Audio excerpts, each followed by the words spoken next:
El tema que estaremos analizando hoy, hermanos, es arrepentimiento y perdón de pecados. Ese tema, hermanos, es interesante. De hecho, tal vez toquemos por encima, no es el objetivo, pero es posible que toquemos el tema de la excomunión. Hay hermanos que, nos han preguntado a través de ese canal, a través del teléfono, que, aparece al final de los videos. Hemos recibido comentarios preguntando, pues, cómo es el proceso de excomunión entre los estudiantes de la Biblia. Aclaro que, no es un proceso tan dogmático y tan falto de amor como en otras confesiones religiosas.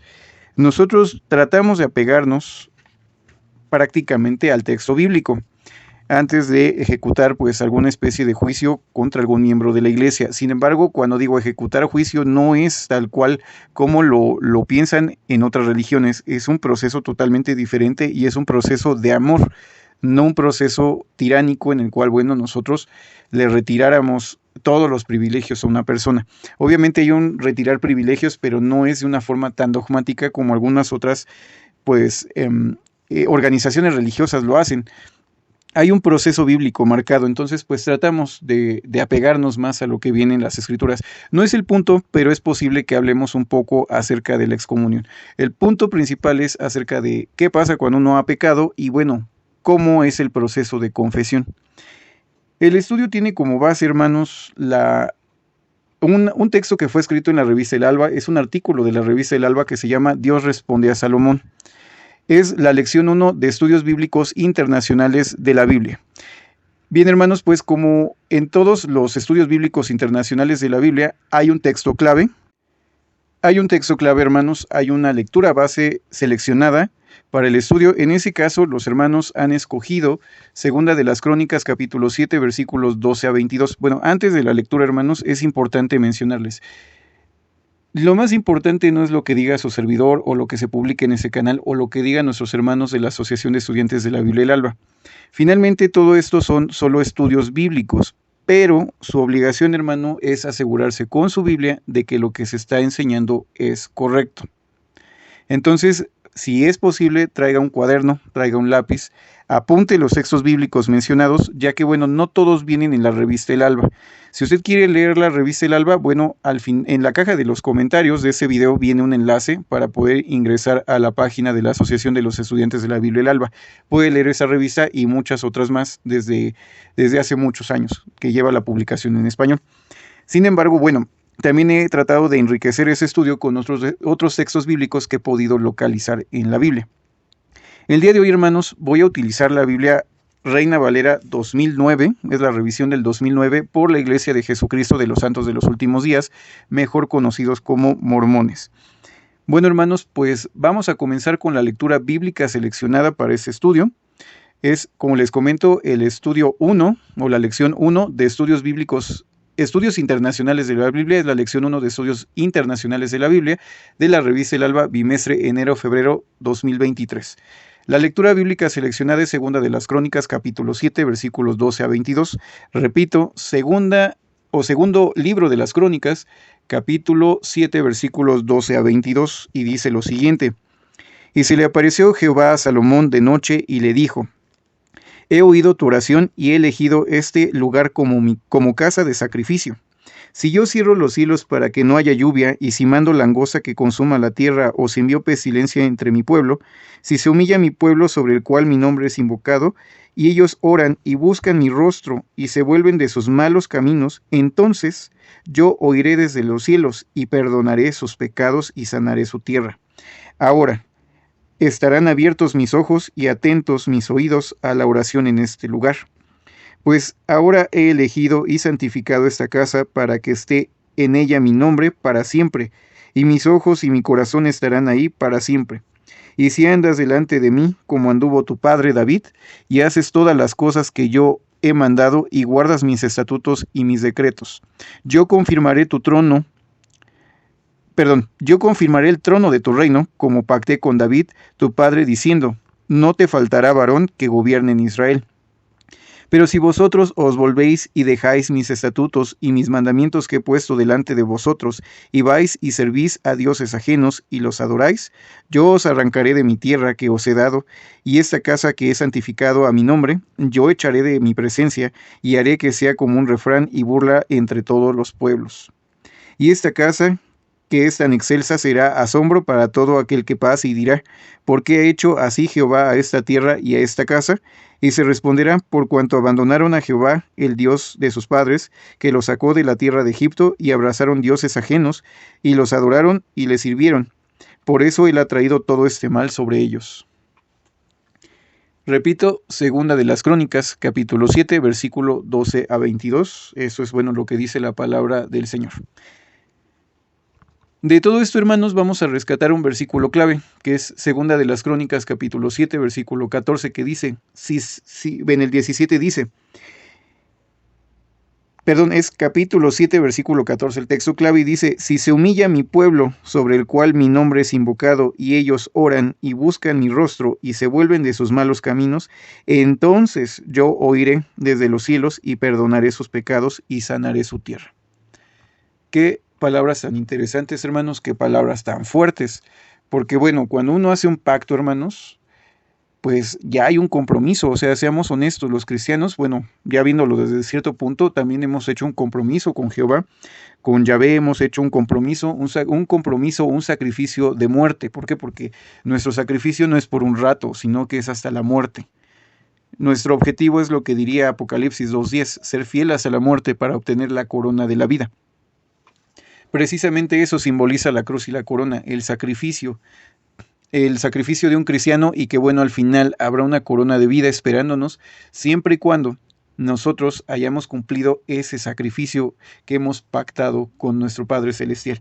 Entonces, bueno, hermanos, hay que poner mucha atención a lo que hemos leído, ya que como cristianos vamos a obtener muchísimo conocimiento y muy buenas experiencias, grandes conocimientos a partir de lo que hemos leído. Después de que, bueno, el templo de Salomón es construido, o ese templo es construido por Salomón en Israel, y se instalaron todas las cosas que el padre de Salomón, o sea, el rey David, había dedicado a la casa de Dios. Bueno, el rey Salomón reunió a todos los ancianos de la nación y a los jefes de tribus en Jerusalén. El arca del pacto del Señor fue traída al templo y la gloria del Señor llenó la casa de Dios. Vamos a leer rápidamente ese punto, qué es lo que sucedió cuando pues fue dedicado el templo. Hoy vamos a hablar un poco acerca del templo también, aunque tiene mucho que ver con lo que vamos a analizar sobre arrepentimiento y perdón de pecados. Segunda de las Crónicas, capítulo 5, versículo del 1 al 7. No cierren su Biblia porque vamos a leer más adelante después otros textos. Es Segunda de las Crónicas, capítulo 5, versículo 1 al 7. Dice lo siguiente: así acabó toda la obra que hizo Salomón para la casa de Jehová, y trajo Salomón a ella todas las cosas que David su padre había dedicado, y puso la plata y el oro y todos los utensilios y los tesoros de la casa de Dios. Entonces Salomón reunió en Jerusalén a los ancianos de Israel y a todos los jefes de las tribus, a los principales de las casas paternas de los hijos de Israel, para que trajesen el arca del convenio o el arca del pacto de Jehová desde la ciudad de David, que es Sión. Y se congregaron ante el rey todos los hombres de Israel para la fiesta solemne del mes séptimo, y llegaron todos los ancianos de Israel, y los levitas tomaron el arca. Y llevaron el arca y el tabernáculo de reunión y todos los enseres del lugar santo que estaban en el tabernáculo. Los sacerdotes y los levitas los llevaron. Y el rey Salomón y toda la congregación de Israel se había reunido con él delante del arca, sacrificaron ovejas y bueyes, que por ser tantos no se pudieron contar ni numerar. Y los sacerdotes pusieron el arca del convenio de Jehová en su lugar, en el santuario interior de la casa, en el lugar santísimo, bajo las alas de los querubines. Vamos a leer ahora del 11 al 14. Y aconteció que cuando los sacerdotes salieron del lugar santo, porque todos los sacerdotes que se hallaban presentes habían sido santificados, sin distinción de grupos, y los levitas cantores, todos los de Asaf, todos los de Emán y los de Jedutún, junto con sus hijos y sus hermanos vestidos de lino fino, estaban con címbalos y salterios y arpas al oriente del altar, y con ellos había 120 sacerdotes que tocaban trompeta. Tocaban las trompetas y cantaban al unísono para alabar y dar gracias a Jehová, y cuando alzaban la voz al son de las trompetas y de los címbalos y de los otros instrumentos de música, cuando alababan a Jehová diciendo, porque Él es bueno, porque su misericordia es para siempre. Entonces una nube llenó la casa de Jehová. Y no podían los sacerdotes estar allí para ministrar por causa de la nube, porque la gloria de Jehová había llenado la casa de Dios. Aquí vemos cómo Salomón, pues prácticamente dedican, entre Salomón y los sacerdotes y los principales prácticamente dedican, los levitas, ese templo, el templo de Salomón, y Jehová se agrada de ese templo. Jehová se agrada y dice, estoy de acuerdo, y la gloria de Jehová llena la casa. Imaginen ustedes este acto portentoso, es un milagro, cómo de la nada se llena como de una nube, como de humo, y la gloria de Jehová llena la casa tanto que los sacerdotes ya no podían ministrar. Entonces, es un acto muy grande. ¿Qué pasa? Nosotros dedicamos nuestras vidas y vemos la gloria de Jehová en nuestras vidas. Vemos cómo el Espíritu de nuestro Dios también llena nuestras mentes, llena nuestros corazones, nos da paz, nos da muchas cosas, hermanos, pero aclaro, no por pertenecer a una religión o una asociación religiosa, a una organización o un sistema religioso, sino que nuestras vidas tienen sentido y cobran sentido cuando Jehová llena con su gloria, llena nuestra vida con el Espíritu Santo, no por nuestra consagración a una religión, sino por nuestra consagración a Él directamente en el nombre de Jesús, a través de Jesús. Entonces la gloria de Dios llena nuestras vidas y a veces estamos muy contentos al haber dedicado nuestras vidas, al haber hecho pública nuestra dedicación con el bautismo por inmersión en agua. Y entonces, bueno, vamos a seguir leyendo. Eso es un paralelo, como los cristianos también pues dedicamos nuestro templo, que es nuestro cuerpo, nuestras vidas, dedicamos nuestro cuerpo, que es el templo del Espíritu, a Jehová. Entonces, bueno, en el segundo párrafo la revista nos hace ver un punto. Salomón, entonces después de todo esto, bendice a Israel. Bendice a Israel y les dice unas palabras muy importantes que vamos a leer. Ahora vamos a pasar al capítulo 6 de Segundo de las Crónicas. Es el siguiente capítulo, es en Segunda de las Crónicas, capítulo 6, versículo 3 al 11, que dice, y volvió el rey su rostro y bendijo a toda la congregación de Israel. Y toda la congregación de Israel estaba de pie, y él dijo, bendito sea Jehová, Dios de Israel, quien con su mano ha cumplido lo que habló por su boca a David mi padre, diciendo, desde el día en que saqué a mi pueblo de la tierra de Egipto, ninguna ciudad he elegido de entre todas las tribus de Israel para edificar una casa donde estuviese mi nombre, ni he escogido a hombre alguno que fuese príncipe sobre mi pueblo Israel. Pero a Jerusalén he elegido, para que en ella esté mi nombre, y a David he elegido para que estuviese sobre mi pueblo Israel. Y David mi padre tuvo en su corazón edificar una casa al nombre de Jehová, Dios de Israel. Mas Jehová dijo a mi padre, por haber tenido en tu corazón edificar una casa a mi nombre, bien has hecho al haber tenido esto en tu corazón. Pero tú no edificarás la casa, sino que tu hijo que saldrá de tus lomos, él edificará la casa a mi nombre. Y Jehová ha cumplido su palabra, que ha dicho, pues yo he levantado en lugar de David mi padre, y me he sentado en el trono de Israel, como Jehová había dicho, y he edificado la casa al nombre de Jehová, Dios de Israel. Y en ella ha puesto el arca, en el cual está el pacto de Jehová que concertó con los hijos de Israel. Y se puso Salomón delante del altar de Jehová en presencia de toda la congregación de Israel y extendió las manos, porque Salomón había hecho un estrado de bronce de 5 codos de largo y de 5 codos de ancho y 3 codos de alto, y lo había puesto en medio del atrio, y se puso sobre él y se hincó de rodillas delante de toda la congregación de Israel y extendió sus manos al cielo, y dijo, oh Jehová Dios de Israel, no hay Dios semejante a ti en el cielo ni en la tierra, que guardas el convenio y tienes misericordia con tus siervos que caminan delante de ti con todo su corazón. Aquí, hermanos, pues bueno, vemos varios puntos, ¿no?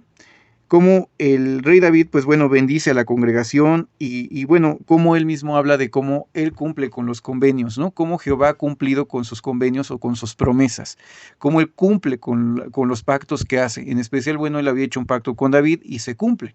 Cuando Jehová dice algo, se cumple. Entonces, aquí vemos puntos muy importantes. En la oración que proclamó Salomón, no había Dios como Jehová, o sea, no había otro Dios como Jehová, y bueno, él reclama las promesas de David, su padre. En esta oración, también, bueno, Salomón llega a decir algo muy importante en los versículos 18 a 21. Dice, pero es verdad que Dios ha de habitar con el hombre en la tierra, He aquí los cielos y los cielos de los cielos no pueden contenerte, o no te pueden contener, cuanto menos esta casa que he edificado. No obstante, atiende a la oración de tu siervo y a su ruego, oh Jehová Dios mío, para oír el clamor y la oración de tu siervo que ora delante de ti. Que tus ojos estén abiertos sobre esta casa día y noche, sobre el lugar del cual dijiste, mi nombre estará allí. Escucha la oración con que tu siervo ora en este lugar. Asimismo, escucha el ruego de tu siervo y de tu pueblo Israel cuando en ese lugar hagan oración. Oye desde los cielos, desde el lugar de tu morada, oye y perdona. Así dice el rey Salomón a Jehová y le pide que o que cuando llegara a fallar el pueblo, por favor escuchara desde ese lugar. Importantes estas palabras. El pueblo estaba regocijado, el pueblo vimos en versículos anteriores que estaba tan feliz que llevaban animales en sacrificio como ofrendas a Jehová y eran tantas que no podían contarse. El pueblo estaba muy feliz, hermanos. Sin embargo, muchas veces nos damos cuenta que somos imperfectos y que en algo nos vamos a equivocar. Jehová lo sabe, Salomón lo sabía. Usted, hermano, no es perfecto. En algún momento usted se va a equivocar. Y así como dice la Biblia que si el justo cae 7 veces, pues de esas 7 veces Jehová lo levanta. Jehová está al tanto de que todos podemos caer. Lo vemos en el ejemplo de los mismos apóstoles, ¿no? En especial Pedro, que era una persona llena de fe, tuvo privilegios de servicio muy interesantes, pero también fue una de las personas que la Biblia recoge más errores de él. Un carácter duro, un carácter áspero, un poco, diríamos en México, atrabancado, era un poco, no pensaba mucho las cosas el hermano Pedro, ¿no? O sea, simplemente se dejaba llevar en el momento, al calor del momento, ya después rectificaba, pero bueno, era un punto que él tenía que trabajar, entre muchas otras cosas que recoge la Biblia, haber negado al Señor, el haber hecho el feo a algunos hermanos, ¿no? Haberles, pues no hablarles a algunas personas que eran pues gentiles, eran cristianos gentiles. Tuvo algunos problemas de carácter, tuvo algunos problemas el hermano, el apóstol Pedro. Sin embargo, bueno, la Biblia habla de él con gran cariño. O sea, vemos que la Biblia, tanto Jehová como Jesús le tienen gran cariño, lo recuerdan con cariño y con una persona de gran fe. O sea, Jehová sabe, hermanos, cuáles son nuestros defectos, pero Jehová está al tanto y nos ayuda para no caer y en caso de caer, bueno, levantarnos.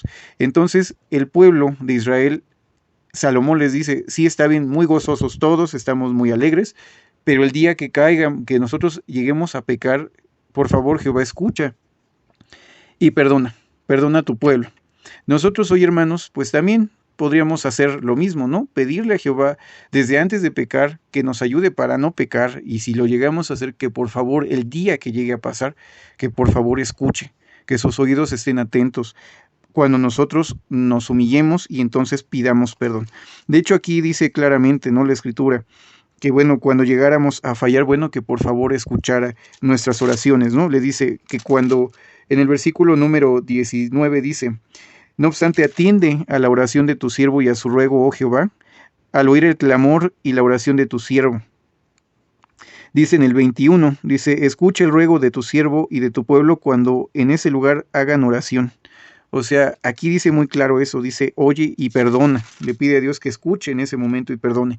Pero era humilde Salomón y decía, bueno, esta casa, ¿cómo podría contener a Jehová? O sea, comparación de otros dioses, nosotros sabemos que Jehová no moraba en ese templo, o sea, no era su lugar de habitación, porque un templo de hechura humana no puede contener a Jehová. No puede, simbólicamente él está ahí, pero no es que él esté allí. Simbólicamente él está atento a ese lugar, pero no es un lugar donde él habite, literalmente, porque un lugar de estos no puede contener a nuestro Padre Celestial. Pero vemos cosas muy importantes. Para cuando alguien pecara y llegara a ese templo es porque había admitido que tenía un problema, que había hecho algo malo.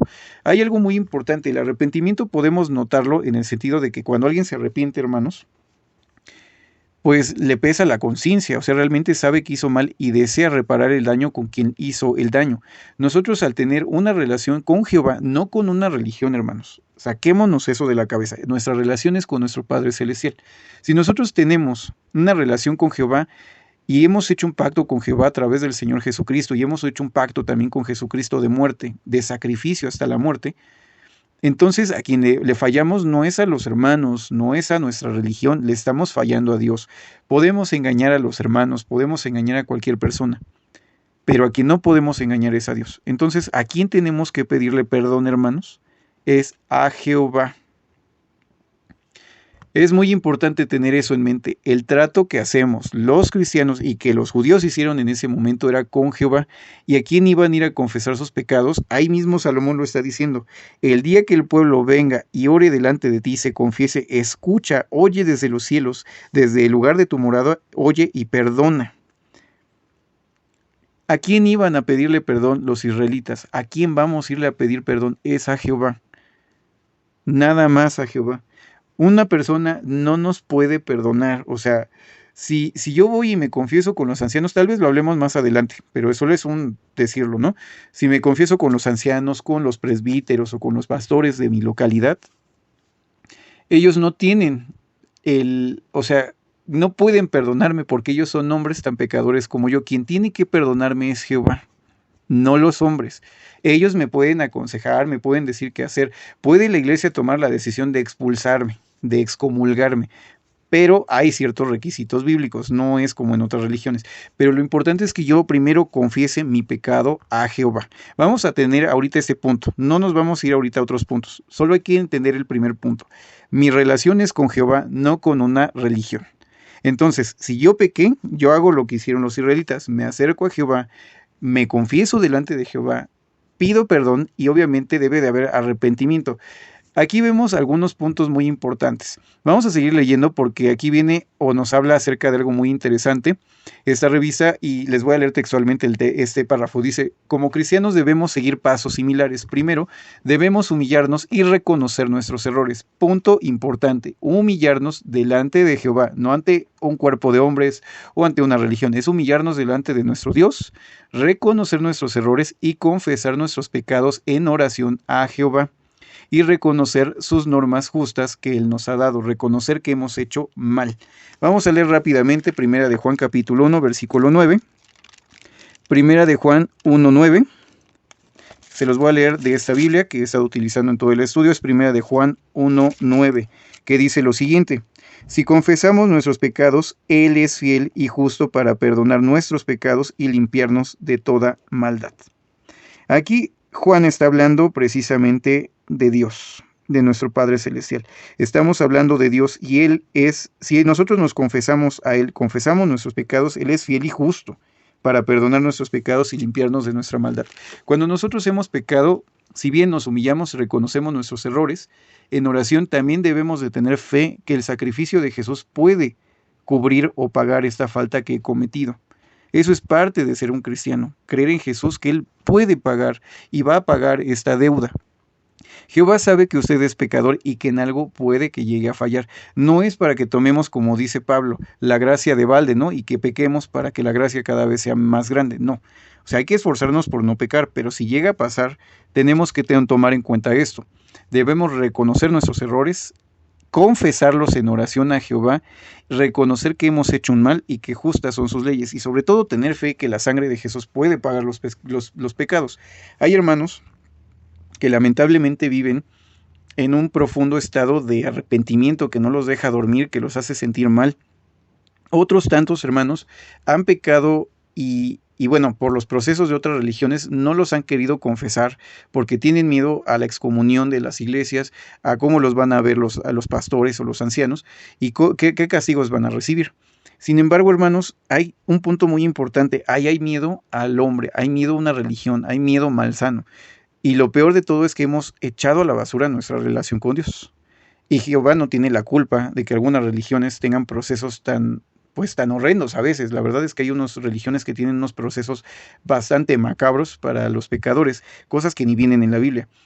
Primer punto, ¿cómo reconocer que alguien está arrepentido?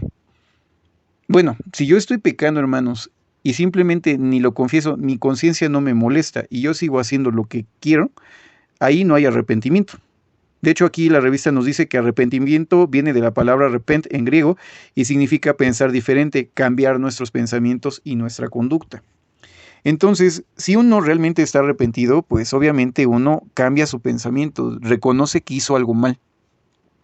No es tanto pura culpa, porque a veces no es tanto que haya culpa, a veces puede que la haya, pero no debería ser tampoco el punto, en como yo lo comprendo. Respeto si alguien tiene otro punto de vista. No es tanto que haya culpa, más bien es recapacitar y entender que lo que estamos haciendo es malo, malo para el prójimo, malo para mí mismo, que puedo estar dañando a otras personas o dañándome a mí mismo, dañando mi cuerpo, dañando mi mente, mi espiritualidad. O sea, reconozco que hay algo mal, entonces cambia mi mentalidad y entonces yo puedo decir que estoy arrepentido, estoy dejando atrás algo porque estoy convencido de que lo que estoy haciendo es malo. De nada sirve decir que me arrepiento y no hacer cambios. ¿Por qué? Porque entonces no me he arrepentido, no hay un cambio en nuestros pensamientos, no hay un pensar diferente. Entonces, cuando alguien se acerca a la iglesia y dice, he pecado, es porque el hermano realmente está arrepentido y se siente mal. Entonces hay arrepentimiento, está buscando ayuda. Es como un enfermo, hermanos. Cuando un enfermo pues se siente mal, tal vez tenga remedios caseros, que ese es un primer punto. Tal vez yo, pues lo primero que hago, bueno, ya pequé, ya me arrepentí, ya le pedí perdón a Dios. No fue necesario ir y confesarlo a la iglesia, porque aquí no vemos que diga Salomón que tengo que ir a confesárselo a todo mundo. Simplemente es entre Jehová y el pecador. Entonces, el pecador ya fue, ya le pidió perdón a Jehová, se arrepintió, no volvió a pasar el pecado, entonces ya se acabó ahí el punto, se acabó el asunto. ¿Por qué? Porque en el nombre, en la sangre de Jesús ha sido limpiado el pecador. Y si Jehová lo ha perdonado, puede seguir adelante y se va a dar cuenta el cristiano que ha sido perdonado. Además, pues es también parte de la confianza que tiene en Jesús, de que Jesús le va a seguir ayudando para seguir adelante en su vida cristiana, llegar fiel hasta la muerte, y que eso que cometió, ese error que tuvo, bueno, Jesús lo ha cubierto, ha pagado ese pecado. Y obviamente en la medida de lo posible resarcir el daño. Ahora, ¿qué pasa cuando el pecador, bueno, no puede dejar de pecar? O sea, tiene un problema como si fuera un problema de salud crónico, ¿no? Entonces necesita un médico, necesita acercarse a un especialista, alguien que le pueda brindar consejo. Entonces, si yo estoy arrepentido y veo que me está costando mucho hacer cambios, me tengo que acercar principalmente a los ancianos de congregación, a los pues prácticamente pastores, a los presbíteros, como quieran llamarles. Me acerco a los hermanos, obviamente tengo que confesar mi pecado, ¿por qué? Porque estoy pidiendo ayuda, para que ellos me puedan aconsejar, para que oren por mí, para que estén al pendiente de mí, para que me den seguimiento. Cuando uno confiesa sus pecados, hermanos, lo que uno espera es ayuda, porque estoy arrepentido y me siento mal, quiero cambiar y no puedo, me está costando más de lo que debería. Entonces, los ancianos o los hermanos maduros que están recibiendo esta solicitud de ayuda, en lugar de darles una patada para afuera a los pecadores, como lo hacen muchas religiones, o sentarlos para pedirles santo y seña de lo que hicieron y después expulsarlos o excomulgarlos de sus comunidades, lo que deberíamos de hacer es tener amor. La persona está sufriendo, necesita ayuda. Si se está acercando a nosotros es porque realmente está arrepentido. Si no estuviera arrepentido, realmente ni siquiera vendría a confesar nada. Seguiría su vida como si nada, pero si el pecador está reconociendo que hay un problema y quiere modificarlo y se acerca con nosotros, es por algo. Claro que cabe la perspicacia de cada persona, por eso hay que orar antes y después de escuchar a una persona para ver si realmente está arrepentida, que Jehová nos guíe para saber cómo tratar a la persona y cómo ayudarle. Pero el punto es ayudar, no destrozar la fe de la persona. No es como que la persona venga golpeada y herida por el pecado y todavía aparte yo llegue a darle de patadas espirituales. Ese no es un punto amoroso. O sea, realmente tenemos que ayudarlo como lo que es. Está enfermo y quiere ayuda, está buscando ayuda. Entonces, no es amoroso lo que algunas religiones llegan a hacer. Pero bueno, el pecador se acerca y entonces pide ayuda. ¿Y qué hace los ancianos? Pues ora por él, les da seguimiento, les ayudan para que, bueno, puedan seguir adelante, se recuperen y no aflojen el paso, sino que cada vez lleguen a avanzar más en su camino espiritual. Eso es el deber ser, que realmente nosotros podamos primero acercarnos a Jehová en oración, pedir perdón. Después, si el pecado, así como yo lo puedo ver, hermanos, puede que esté bien, puede que esté mal, hay que estudiarlo, estúdienlo, pero para mi punto de vista creo que es el proceso correcto.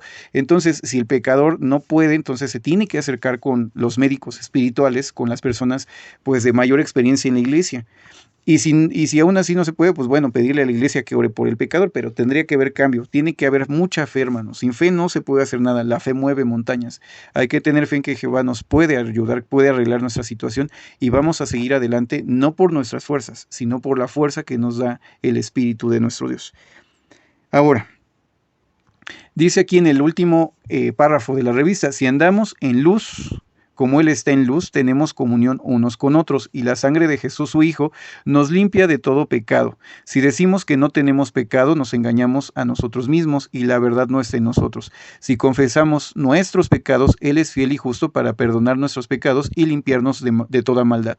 Primera de Juan 1, 7 a 9. Lo voy a volver a leer, hermanos, y entendámoslo muy bien. Es Primera de Juan 1, 7 a 9. Si andamos en luz, como Él está en luz, tenemos comunión unos con otros. Es importante entender que si nosotros estamos bien y andamos en luz, es la única forma en que podemos estar en comunión con los verdaderos cristianos. Y la sangre de Jesucristo, su Hijo, nos limpia de todo pecado. No podemos premeditar el pecado. Pero sí es muy importante entender lo que dice Santiago. El pecado es saber hacer lo bueno y no hacerlo. No es como que el pecado en realidad sea hacer algo que yo no sabía que era pecado, porque entonces bíblicamente, por lo que dice Santiago, no sería pecado. Serían faltas, pero sin conocimiento. El pecado es saber hacer lo bueno y no hacerlo. Por eso la Biblia dice que Adán no fue engañado. La que fue engañada fue Eva, pero él no. Él sabía lo que estaba haciendo y lo hizo. Eso es el pecado, saber lo que es correcto y no hacerlo. Entonces, todos, como dice el texto, todos dice aquí, la sangre de Jesucristo nos limpia de todo pecado, o sea, de lo que sabíamos que era correcto y no lo hicimos. Si decimos que no tenemos pecado, o sea, que no hemos hecho cosas a sabiendas de que estaba mal, nos estamos engañando a nosotros mismos y la verdad no está en nosotros. ¿Por qué? Porque somos arrogantes y creemos y nos autojustificamos, y no de buena forma, porque la justificación está en Jesús. Justificamos nuestras acciones. Y eso no está bien. O sea, hay que confesar nuestros pecados. Hay que confesar que somos pecadores. Si nosotros confesamos nuestros pecados, nuestro Dios, nuestro Padre Celestial, Jehová o Yahvé, es fiel y justo para perdonar nuestros pecados y limpiarnos de toda maldad. Entonces, seamos humildes. Seamos honestos, hermanos. Piense tan solo hoy o en esta semana todas las cosas que hemos hecho mal. ¿Hay o no hay de qué arrepentirnos? Y dirían muchos, pero es que el cristiano no debe de pecar. Por supuesto que no debe, y debe de esforzarse siempre por no pecar. Pero aún así, hay cosas que se salen de nuestras manos en algún momento del día o de la semana. Y debemos de confesar nuestros pecados y pedir perdón y arrepentirnos. Y como dice ahí, si lo confesamos que hay pecado, entonces nuestro Dios es fiel y justo para perdonar nuestros pecados en el nombre de Jesucristo. Y con la sangre de Jesús somos limpios de toda maldad. Dirían los hermanos pentecosteses, hay poder en la sangre de Jesús. Y es verdad, hay poder en la sangre de Cristo Jesús. El poder de limpiar los pecados de su pueblo, de sus seguidores, de los cristianos. Bueno, aquí ya hablamos de la confesión de pecados. O sea, ¿en qué momento confesamos el pecado? Pues cuando reconocemos humildemente que hemos fallado y estamos dispuestos a cambiar. Hemos renovado, cambiado nuestras mentes para poder hacer las cosas diferente. ¿A quién confesamos nuestros pecados? Primeramente es a nuestro Padre Celestial, porque con Él hicimos el pacto, no con una religión. Si yo no puedo hacer las cosas y me está costando, tengo que pedirle ayuda a las personas de experiencia, tal como si fuera un médico, para que me dé seguimiento, para que ore por mí, para que me apoye, para que me dé medicinas espirituales de estudio bíblico, para que me pueda ayudar a recuperarme espiritualmente y seguir adelante y en algún momento ayudar tal vez a otras personas. Pero no debo de quedarme ahí de brazos cruzados. Y quienes realmente seamos personas un poco espiritualmente más claras en muchos sentidos, si algún hermano se acerca a nosotros y nos pide ayuda, no seamos groseros. O sea, el pecador está pidiendo ayuda porque reconoce que hay un problema. Realmente podemos detectar que no hay arrepentimiento cuando la persona no le importa y sigue viviendo su vida como si nada. Entonces nuestra obligación en Cristo es ayudarlos a restablecerse y seguir adelante. Ese es uno de los puntos. Ahora, otro punto. Aquí vamos a hablar brevemente, vagamente, pero no es un estudio como tal, en la expulsión, y eso porque algunas personas lo han preguntado. ¿Qué pasa o por qué en qué momento se expulsa o se excomulga a una persona? La excomunión, bueno, es romper la comunión que hay con esa persona. Bueno, los hermanos testigos de Jehová llegan a utilizar mucho un texto. De hecho, hay muchas religiones. Me voy a enfocar ahorita a los hermanos testigos porque, bueno, algunos que han preguntado precisamente ese punto son hermanos testigos. Hay un texto en Corintios en donde el apóstol Pablo habla de un hombre que estaba teniendo o mantenía relaciones con la que fue esposa de su padre. Y decía que, bueno, estaba haciendo actos tan impropios que ni siquiera entre los gentiles, o sea, los paganos, estaba bien visto. y decía que echaran a esa persona a Satanás. Entonces, bueno, es importante entender lo que dice Pablo. Bien, vamos a leer el capítulo 5 de 1 Corintios. Es 1 Corintios capítulo 5, del 1 en adelante, dice: De cierto se oye que hay entre vosotros fornicación, y tal fornicación cual ni una se nombra entre los gentiles, al extremo de que alguno tiene la esposa de su padre. Y bueno, ¿qué dice Pablo? Dice: Y vosotros estáis envanecidos, y en lugar de haberos entristecido para que fuese quitado de en medio de vosotros el que hizo tal cosa. Y yo ciertamente, aún ausente en cuerpo, pero presente en espíritu, como si estuviera presente, he juzgado al que ha cometido.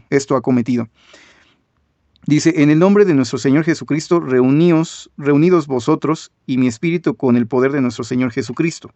El tal, o sea, esa persona, ese hombre, se ha entregado a Satanás para la destrucción de la carne, a fin de que el espíritu sea salvo en el día del Señor. Primer punto, hermanos. Este hombre no estaba arrepentido. Recordemos todo lo que hablamos en este estudio. Esta persona no estaba arrepentida. ¿Por qué? Porque seguía haciendo actos que bien dice la Biblia, que cometía una fornicación, la cual dice, cual ni aún se nombra entre los gentiles, o sea, hasta los mismos paganos no cristianos sentían cierta aberración por lo que esta persona estaba haciendo. O sea, era su pecado tan grave que era tan notorio, o sea, ni siquiera había arrepentimiento, no le importaba manchar el nombre de Dios, que lo viera otras personas, él hacía lo que se le daba la gana. Eso muestra que no estaba arrepentido, porque no cambiaba y no quería cambiar su forma de pensar, no había la humildad de decir estoy haciendo algo mal, él seguía haciendo lo que quería. Pablo dice, yo ya lo he juzgado, dice, y por favor, en el nombre de Jesús, reúnanse, y bueno, entreguen a esa persona a Satanás para destrucción de la carne. Y bueno, él dice que sea quitada esta persona. En el versículo dijo que fuera quitada esta persona de en medio de la congregación, o sea, la excomunión, quitar o romper la comunión que había con esta persona. Y dice que la tal persona o el tal hombre sea entregado a Satanás para destrucción de la carne. Es importante entender ese texto porque es la clave. Esa persona iba a ser entregado a Satanás, o sea, echado de la congregación, echado del cristianismo, para que fuera destruida su carne, o sea, los actos carnales. De alguna manera esta persona iba a sufrir, o sea, no iba a irle bien allá afuera, o sea, de todas maneras iba a sufrir, probablemente podría hasta morir, ¿no? Porque es la destrucción de la carne. Tal vez podría también ser que tenga problemas de salud, pueden ser muchas cosas, pero iba a sufrir la persona. O sea, lo que Pablo en pocas palabras está diciendo es que la persona iba a sufrir mucho al ser echado de la congregación. Dice que iba a ser entregado a Satanás para destrucción de la carne, para sufrimiento, a fin, dice, ¿cuál es el objetivo de echarlo hacia afuera? Es a fin de que el espíritu sea salvo en el día del Señor. No estamos hablando de que el expulsado o el excomulgado ya esté fuera y jamás vuelva a tener vida, porque aquí Pablo dice que la persona, eso tendría por objetivo que la persona fuera salva en espíritu en el día del Señor. O sea, la persona encontraría el arrepentimiento. ¿Por qué? Porque el cristiano que ya sabe lo que es correcto, jamás puede volver a ver la vida igual. Ni es feliz afuera, y tal vez si sigue pensando en las cosas de afuera, tampoco va a ser feliz adentro, pero el punto es que uno debe de ser honesto. Uno debe de pensar que, bueno, o sea, va a haber una destrucción de la carne afuera cuando esté en garras de Satanás. Pero si soy cristiano también va a haber destrucción de mi carne porque hice un pacto de muerte. Con Jesús estoy yo prácticamente solicitando a Jesús que me acepte como uno de sus seguidores. Y hice un pacto también de sacrificio, donde estoy sacrificando mi cuerpo como algo vivo y santo y acepto a Dios, como dice Romanos 12:1. Presenten sus cuerpos como un sacrificio vivo, santo, acepto a Dios, tal como el Señor Jesús. Entonces, si voy a sufrir afuera y voy a sufrir adentro, pues mejor sufro en donde realmente valga la pena, ¿no? Digo, ese es mi consejo, que por favor, hermanos, pensemos que si de todas maneras vamos a sufrir, pues suframos mejor del lado correcto. Pero jamás, hermanos, jamás vamos a volver a ser iguales. Una vez que hemos sido alumbrados por el conocimiento de la Biblia, nunca más vamos a volver a ver la vida como antes. Entonces hay sufrimiento, pueden ser muchas cosas, se los dejo de tarea específicamente investigar, que sigan también pensando en qué se refiere el apóstol Pablo cuando dice para destrucción de la carne, pero de antemano les digo que no es algo bueno, le va a ir mal a esa persona. Entonces, hermanos, ¿qué pasa? Dice ahí que se reúnan todos. Pablo no dijo que nada más fuera el grupo de pastores o presbíteros o ancianos de la congregación. Decía que, bueno, que le decía a los corintios que se unieran para que pudieran juzgar a esta persona, por así decirlo. Lo que tenían que hacer ellos es sentarse y hablar con el hermano. Hermanos, la iglesia no es lo que muchas iglesias nos han presentado. La iglesia realmente, bueno, lo que muchas religiones o organizaciones religiosas nos han presentado. La iglesia es como una familia, donde todos somos hermanos. Jesús es nuestro caudillo, Él es la cabeza de la iglesia. Primer punto, yo no me siento capacitado como para decirle a un hermano, yo lo perdono, o es readmitido porque yo lo perdono. Realmente, hermanos, yo creo que yo no soy juez. Yo puedo aconsejarle a un pecador y decirle, puede usted hacer esto, puede usted hacer el otro, hay que hacer oración. Inclusive si es necesario ir al psicólogo, lo voy a recomendar porque, pues bueno, a veces es necesario, por algo Jehová ha permitido los doctores.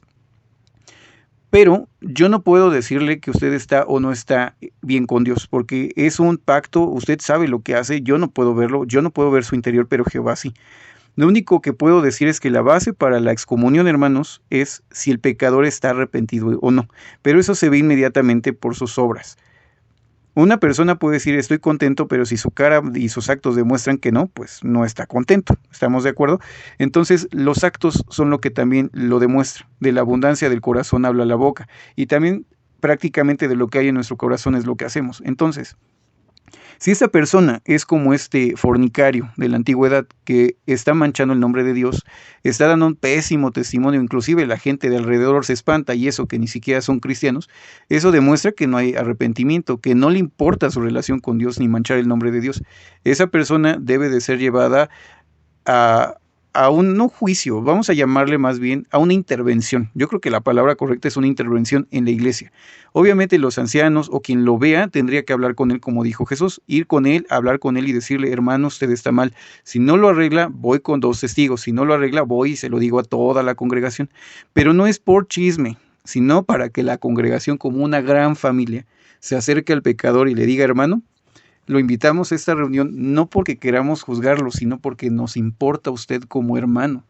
Hemos visto esas actitudes en usted y creemos que es necesario que se arrepienta, que cambie y que se acerque de nuevo a Dios. Si el pecador se arrepiente y pide perdón a Dios y promete, bueno, seguir adelante y hacer los cambios necesarios, yo no veo la necesidad de una expulsión, de una excomunión. La congregación cumplió su objetivo, han ayudado a su hermano en Cristo, lo están salvando de las garras de Satanás, lo están ayudando como hermanos, como una gran familia que le importa. Es como cuando hay una persona alcohólica en su casa o que tiene problemas de drogas. Se acerca a la familia, habla con él y le pide cariñosamente que por favor se aleje de estas cosas que le están haciendo daño. Y el cristiano tiene que hacer lo mismo, ver a los demás cristianos como hermanos y tenemos que ayudarnos como una familia en Cristo. Si nosotros no lo hacemos así, entonces lo que estamos haciendo es lo que decía el apóstol Juan. Creemos que no tenemos pecado y ¿qué creen? Que todos pecamos, todos somos pecadores. Entonces es importante, hermanos, que antes de ser de juzgar tan fuerte a una persona, también pensemos en cómo podríamos herir a la persona, inclusive hacerla tropezar y ya no acercarse a la iglesia, ¿no? Y lo peor de todo, ya no acercarse a Dios. Es importante, hermanos, por eso, que nosotros nos veamos como una gran familia y nos ayudemos. Si la persona no escucha a la iglesia, no escucha entonces tampoco al hermano que habló con él, ni tampoco a los testigos que se acercaron con el primero que habló, entonces le trataremos como uno más, como un gentil. Así dice Jesús, ténganlo por recaudador de impuestos, dice la traducción del Nuevo Mundo, o como un publicano en la Biblia, la Biblia Reina Valera. No es que le dejemos de hablar a la persona, pero simplemente vamos a restringir bastante nuestra comunión, nuestra amistad con esa persona. Sin embargo, pues no vamos a echarlo así tal cual de no hablarle, porque eso no es bíblico, simplemente lo trataremos como alguien más del mundo. Entonces, eso es lo que va a ganar esa persona. Pero la excomunión solo es cuando la persona no da indicios de hacer cambios. Realmente los estudiantes de la Biblia, decía un hermano de Estados Unidos de mucho tiempo, un hermano llamado Mike, nos explicaba la vez pasada que entre los estudiantes de la Biblia de su congregación, rara vez ha habido una expulsión y ha sido porque es un pecado muy grave, donde la persona no muestra arrepentimiento. Es la única base para la expulsión o la excomunión entre los estudiantes de la Biblia. pero tiene que haber muchas avisos, muchas ayudas de parte de la congregación, como les comentaba, pues que se acerque el que ha detectado el pecado para hablar con él, llevar a los testigos, hablarlo a la congregación y que la congregación haga una intervención. No el cuerpo de presbíteros, sino la congregación total de personas consagradas. Tampoco no es que lo puedan hacer las personas no consagradas, solo los visitantes, tienen que ser solo los hermanos que ya han hecho un pacto con Dios, que ya son parte de la iglesia o del cuerpo de Cristo. Esa es la única forma de expulsión. Como les comentaba, si un pecador se acerca y confiesa que tiene un problema y que no lo está logrando dominar, entonces significa que el hermano está arrepentido, pero necesita ayuda.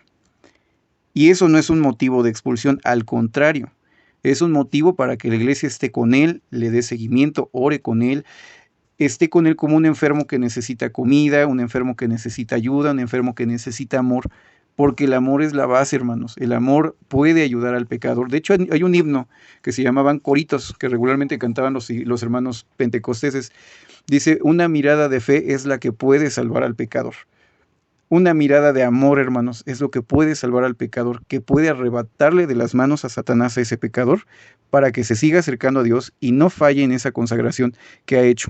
Entonces, hermanos, este es un estudio que tuvo como base la revista El Alba, el estudio o la lección número 1 del bimestre enero-febrero 2023. Sin embargo, bueno, he tomado algunos otros pasajes bíblicos que, bueno, me gustaría que pudieran leerlos, ¿no? Por ejemplo, en cuanto a la intervención de la congregación, pues hay algunos textos.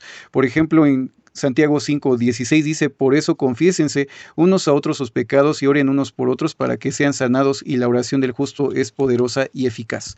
Entonces, si yo veo que tengo problemas, no lo estoy logrando, entonces pido ayuda a la congregación, pido ayuda a los ancianos para que oren por mí, porque la oración del justo es poderosa y eficaz. Hay que tener mucha fe, hermanos.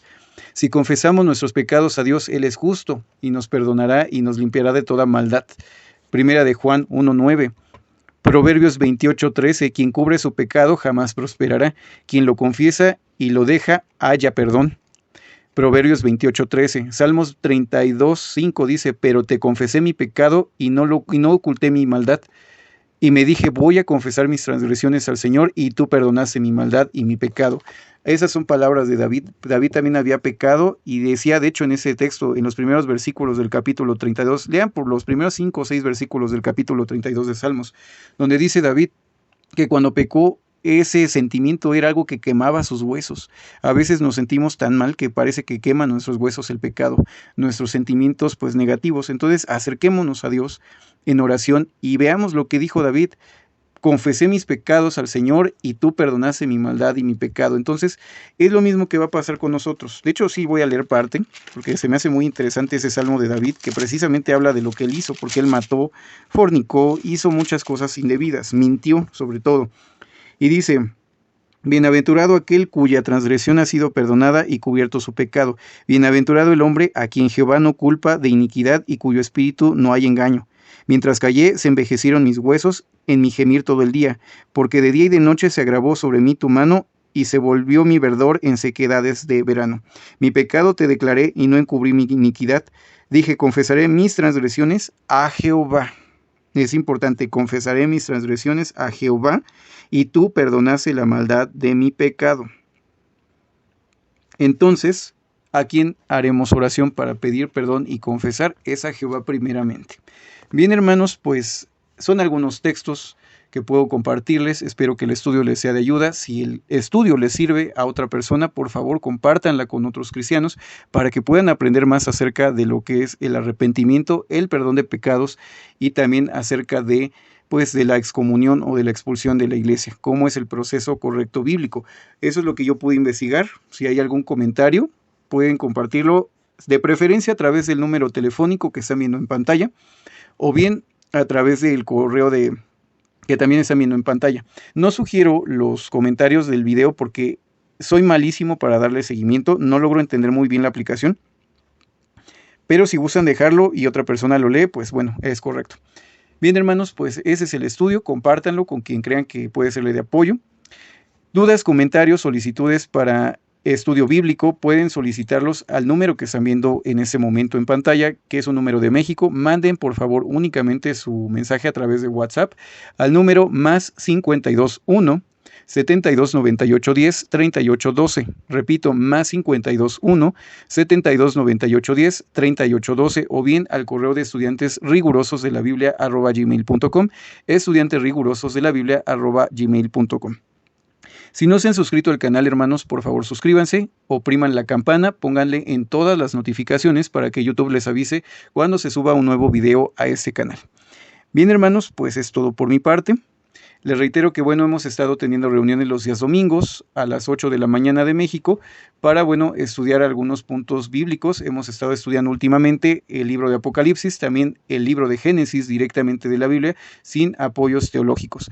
Si ustedes gustan participar, por favor envíen su comentario al número de WhatsApp que acabo de compartirles, que es más 52 1 72 98 10 38 12. Bien, hermanos, pues es todo por mi parte. Agradezco mucho su visita a este canal. Cualquier duda, por favor, compártanla a través de estos medios.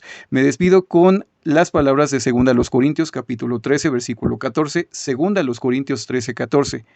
La gracia del Señor Jesucristo, el amor de Dios y la comunión del Espíritu Santo sea con todos vosotros. Amén.